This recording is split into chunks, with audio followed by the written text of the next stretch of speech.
Thank you, Peggy. Good morning, everybody. I was very excited about that story for all ages because she said that being bored is a good thing, actually. And I don't speak very often in front of folks, so if I bore you, you're welcome. Didn't know it was such a good thing. So yeah, my name is April Birdsong. I've been the FAST lead organizer for about all of 5 minutes. You may have met my predecessor, Jacqueline Reyes. She previously worked with UUC, but her husband got a wonderful promotion. It caused her to relocate at the beginning of this year. So I am now here in her stead, and it's lovely being with you this morning. I've never attended a service at UUC before, but I love this. I don't know what this is. I feel like I'm in an amphitheater, but it feels really special being here in front of you all this morning. So yeah, it's been a long journey for me starting my career in organizing, and I'll explain a little bit about that in a bit. I'm originally from rural Arkansas. You might be asking yourself what part of Arkansas isn't rural, but that should say enough. I am from the sticks of Arkansas where the cows outnumbered us 2-1. And that's where I spent my childhood. My dad was a pastor there of a really small church, and that's where I grew up. That's where his side of the family's from, where the Birdsongs are from. But for the past 20 years, like Peggy mentioned, I've been in Pinellas, and I am claiming now to be a Florida native at this point. But when I was little, we would vacation here sometimes and come see my aunt who lived in Dunedin. And I thought this place was perfect. I thought it was an oasis. It had beautiful beaches. It had lots of sunshine. There was plenty to see and do as a little kid. And I thought, there's nothing wrong with this place. But now that I've lived here for a little while, I know that's not I know that's not true, and it has problems just like any other place does. Right now in Pinellas County, overdevelopment is wreaking havoc, not just on the people, but on the environment. There's not really anywhere you can go right now where you don't see a luxury high-rise going up and taking away green space. In the never-ending quest for economic development, officials have allowed developers to go nuts here. They build all over the place. They pave over everything. This has caused working families to be pushed out of their homes, neighborhoods, and communities. A report last year said that about 10% of the Black population in South St. Pete, a historically Black community, has moved away or been displaced since the pandemic began. And a large contributor was the lack of affordable housing. But housing is built all over the place right now, isn't it? We see it all over the place.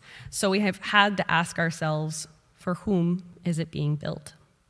Our rate of homelessness is increasing in our cities as well.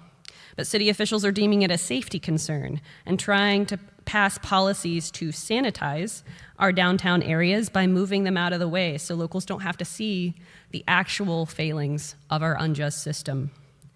What people don't often recognize is that a large percentage of homeless folks are working, and an ever-increasing percentage of homeless folks are working families.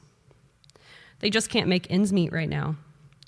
Beyond the toll that the overdevelopment and housing crisis has taken on the people, it has caused major problems for our environment too, causing serious flooding, pollution throughout our county. People's cars have flooded on the way to pick up their kids from school. Marine life has died off at alarming rates, causing breakdowns in our coastal ecosystems. There are virtually no water bodies in our county that aren't impaired right now, meaning the level of pollution is too high. Not to mention the lack of hurricane preparedness we have seen during storm season, which absolutely devastated our community last year, and many people are fearful of what might be coming in the coming months. How many of you were impacted by the storms last year?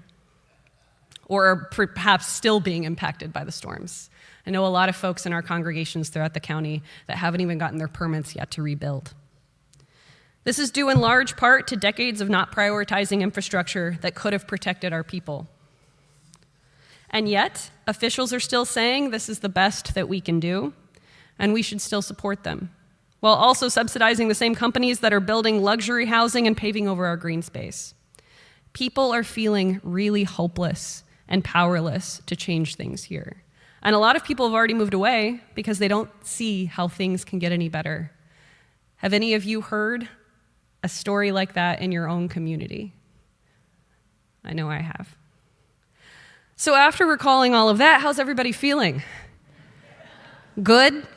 That's good. And I didn't even touch on the state or national spectacle, so you're welcome.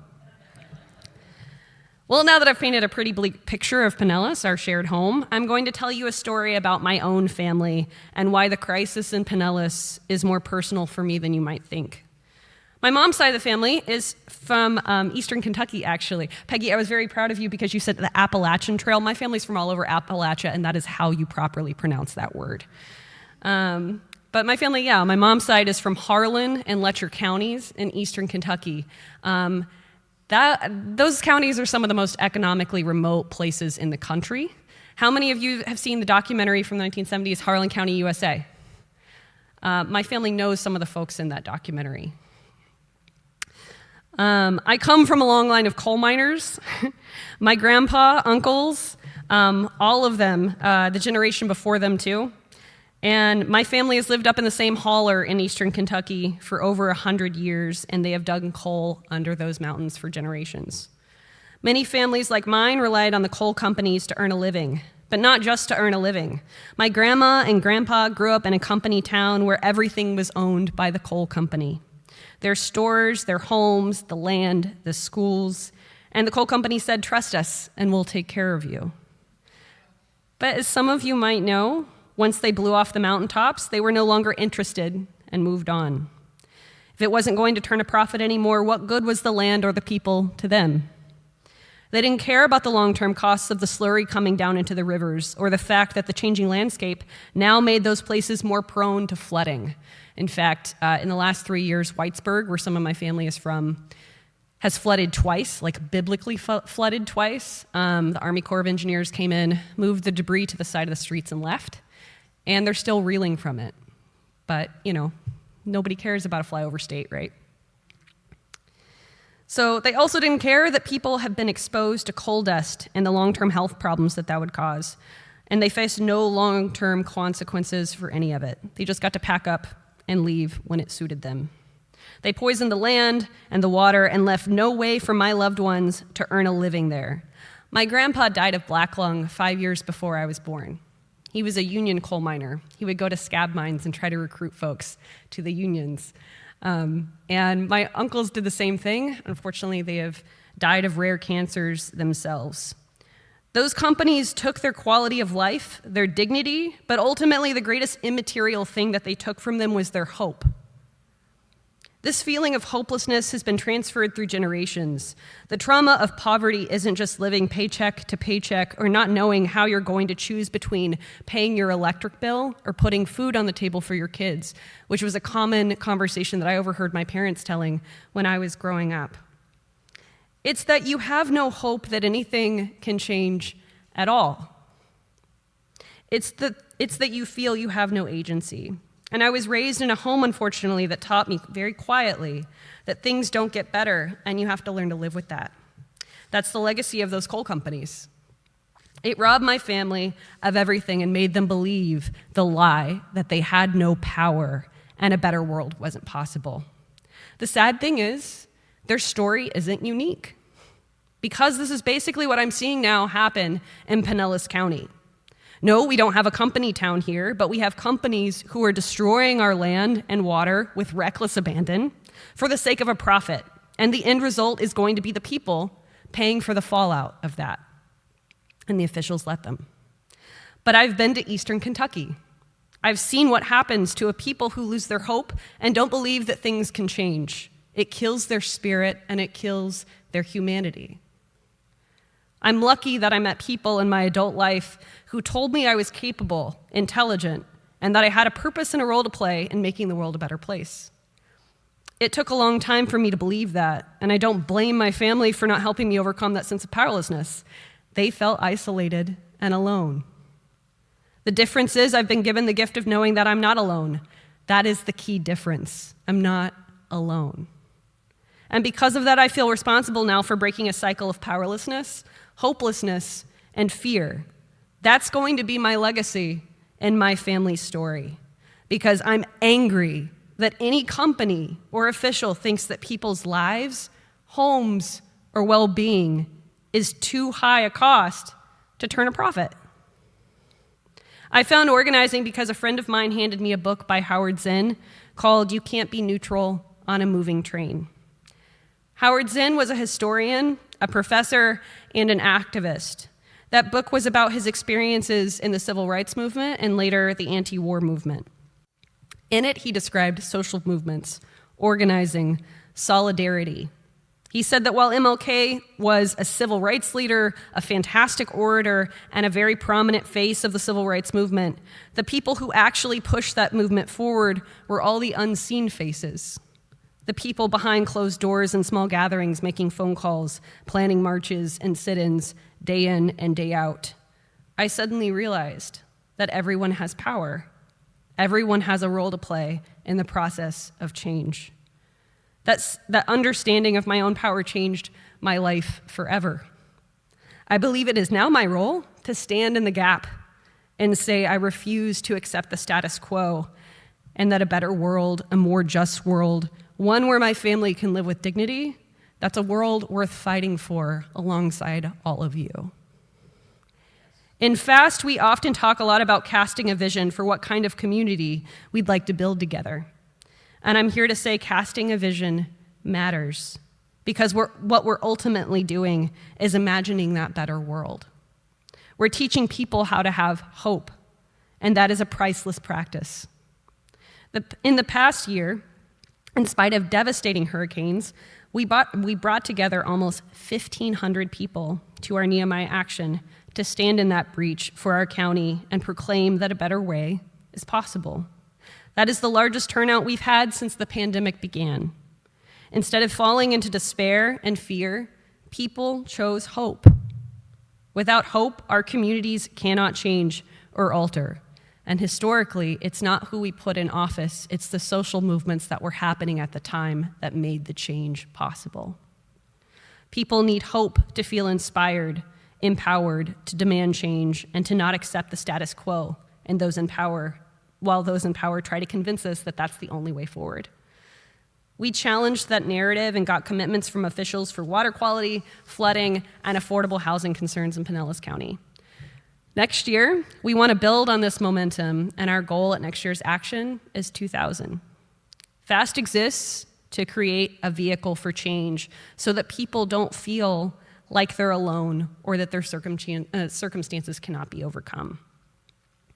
Now, I appreciate you all listening to my story and allowing me to share my journey to organizing. There are no shortcuts, unfortunately, to making our communities better. It takes people power, and it takes unflinching hope in one another. FAST turned 20 years old this year. Through our work together, we have won a lot for this community over the last 2 decades. Over $100 million in affordable housing funding, a full day of free VPK for low-income 4-year-olds, a county-wide program to access mental health services, and even a statewide statute that has kept over 60,000 kids from ending up with an arrest record before they even graduate high school. But our work doesn't end. It can't. There are problems we still need to tackle. We're going into our listening process right now, where we have small gathering listening sessions. We call them house meetings. This is where you all share your own stories, just like I did now. What keeps you up at night? What struggles are your families dealing with? This is how we choose what to work on each year, by listening. When we share our common struggles, we realize we're not alone, and change is actually possible when we organize together. So thank you. I appreciate you letting me be here today. I'm going to be in the social hall following this morning.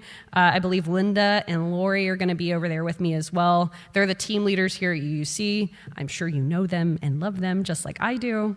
They'll be leading house meetings this year.